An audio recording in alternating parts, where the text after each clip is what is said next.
سن لو بے شک پاکی ہے اسے جو اپنے بندے کو لے گیا راتوں رات میں مسجد حرام سے مسجد اقصی تک.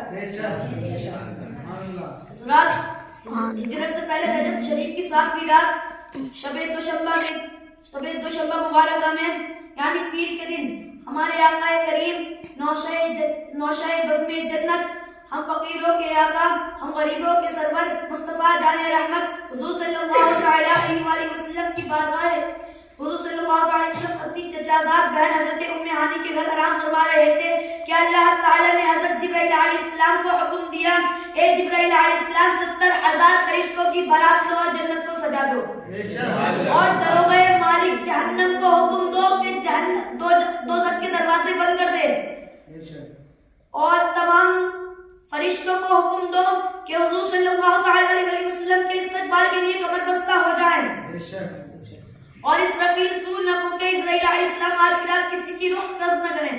حضرات میں یہ بات جانتا ہوں میں نے جو ابھی ایک جملہ کہا ہے اس پر کئی لوگ انگلی اٹھانے کی کوشش کریں گے. انہیں میں ابھی سے آگاہ کر دیتا ہوں میں نے جو جملہ کہا ہے اس رفیع سور نفو کے اس کا یہ مطلب ہے کہ جب سے دنیا بنی ہے جب سے کائنات بنی ہے حضرت اسرافیل علیہ السلام سور کو اپنے ہاتھ میں لیے ہوئے ہیں تو انہیں بھی یہ حکم دیا جا رہا ہے کہ سور کو آج ہاتھ میں نہ لو اور شب اسرا کے دولہ کے استقبال کے لیے آ جاؤ. سبحان اللہ کیا بات ہے یہ بے شک. اور حضرات تمام نبیوں کو حکم دو کہ شب اسرا کے دولہ کے استقبال کے لیے تیار ہو جائیں. حضرت جبرائیل علیہ السلام 70,000 فرشتوں کی جماعت کے ساتھ جنت میں براق لانے کے لیے تشریف لائے. کیا دیکھا جنت میں 40,000 براقیں کھڑی ہیں اور ہر ایک براق کی پیشانی پر لکھا ہے محمد رسول اللہ صلی اللہ علیہ وسلم. حضرات ایک براق دیکھا جو رو رہا تھا سر نیچے ڈالے ایک طرف کھڑا تھا. حضرت جبرائیل علیہ السلام اس براق کے پاس گئے رونے کا سبب دریافت کیا تو اس نے روتے روتے کہا 40,000 سال ہو گئے شب اسرا کے دولہ کے معراج کا ذکر سنا تھا کہ سرکار نبیوں کے سردار حضور صلی اللہ علیہ وسلم معراج کا سفر فرمائیں گے. حضرات میں ایسی شوق و ذوق میں رو رہا تھا کہ سواری مجھے بنا لیا جائے. حضرات جب حضرت جبرائیل علیہ السلام نے اس براق کی محبت و عاشقی کو دیکھا تو حضور صلی اللہ علیہ وسلم کے لیے کی سواری کے لیے اسے پسند کر لیا گیا. حضرات رونا اللہ تعالیٰ کو پسند ہے. اللہ تعالیٰ کی بارگاہ میں رویا کرو. سارے کے سارے براق ایسے کے ایسے ہی رہ گئے اور اس رونے والے براق کو پسند کر لیا گیا.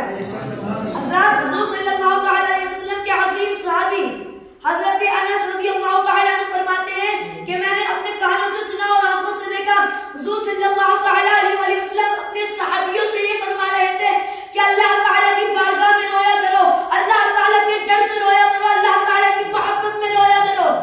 حضرات جو آج دنیا میں اللہ تعالیٰ کے ڈر سے نہیں روئے گا, اللہ تعالیٰ کی محبت میں نہیں روئے گا, اللہ تعالیٰ کی بارگاہ میں نہیں روئے گا, اسے کل حشر کے دن عذاب الہی میں مبتلا کیا جائے گا. اور وہ عذاب کیا ہوگا؟ اسے رونے کا عذاب دیا جائے گا. اور کیسا کہ اسے رونے کا حکم دیا جائے گا. وہ اتنا روئے گا کہ اس کے آنسو ختم ہو جائیں گے. پھر وہ خون کے آنسو روئے گا. اور کتنا روئے گا؟ اتنا روئے گا اگر کوئی شخص چاہے میں اس میں کشتی چلا لوں تو وہ بھی چل پڑے. حضرات حسن یوسف کا چرچا خوب ہوا کہ حسن یوسف کو دیکھا تو مصر کی عورتوں کی انگلیاں کٹ گئیں. اور حضرات جب حسن جمال مصطفیٰ صلی اللہ علیہ وسلم کو دیکھا تو عرب کے مردوں نے اپنے سر کٹا ڈالے.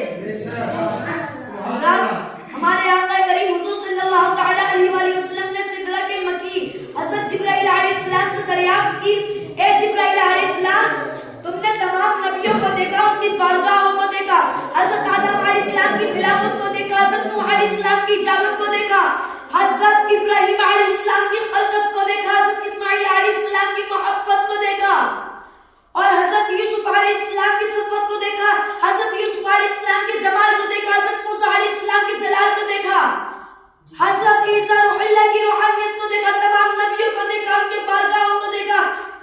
اے جبرائیل علیہ السلام تم یہ بتاؤ تم نے میری طرح کس کو دیکھا؟ حضرت جبرائیل علیہ السلام فرماتے ہیں قال جبریل قلبت المشارق الارض ومغاربها فلم ارى رجلا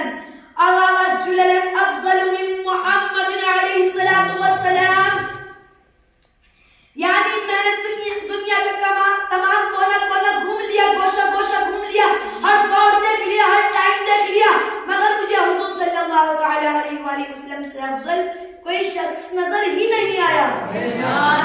کیا خوب فرمایا امام اہل سنت عظیم البرکت سیدی اعلی حضرت اچھے رضا پیارے رضا امام احمد رضا خان فاضل بریلوی نے کہ یہی بولے سدرا والے جب نے جہاں کے تھالے سبھی میں نے چھان ڈالے تیرے پائے کا نہ پایا تجھے یک نے یک بنایا تجھے یک نے یک بنایا تجھے حمد ہے خدایا تجھے حمد ہے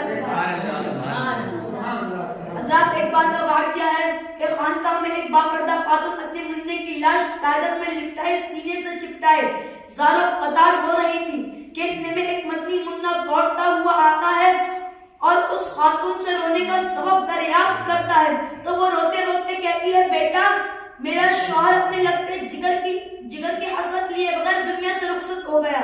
یہ بچہ اس وقت پیٹ میں تھا یہی اپنے باپ کی نشانی پر میرے زندگانی کا سرمایہ تھا.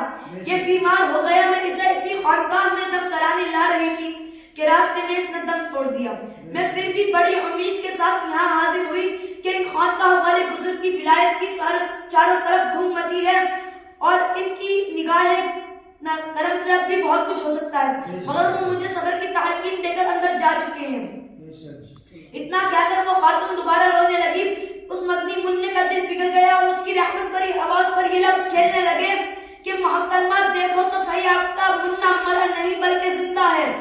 دکھیاری ماں نے بے تابی کے ساتھ اپنے منع کی لاش پر سے پردہ اٹھایا دیکھا وہ سچ مچ زندہ تھا اور ہاتھ پر ہلا کر کھیل رہا تھا.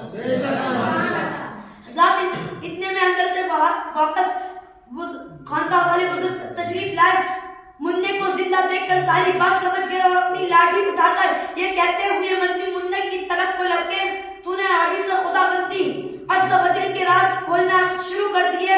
وہ مدنی منع وہاں سے بھاگ کھڑا ہوا بھاگتے بھاگتے اور وہ خانقاہ والے بزرگ اس کے پیچھے پیچھے دوڑنے لگے.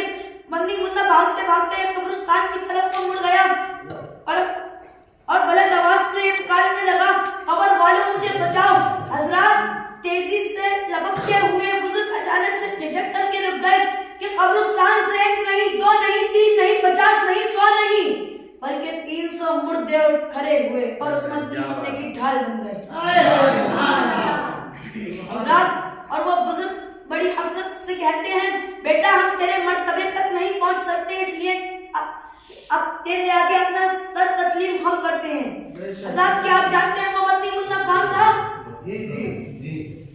حضرات وہ مدنی منع اور کوئی نہیں بلکہ حضرت عبد القادر جیلانی تھے. آگے جا کر کے غوث اعظم کے لقب سے مشہور ہوئے اور وہ بزرگ ان کے نانا حضرت عبداللہ سمیمی تھے. زندگی رہی تو پھر ملیں گے.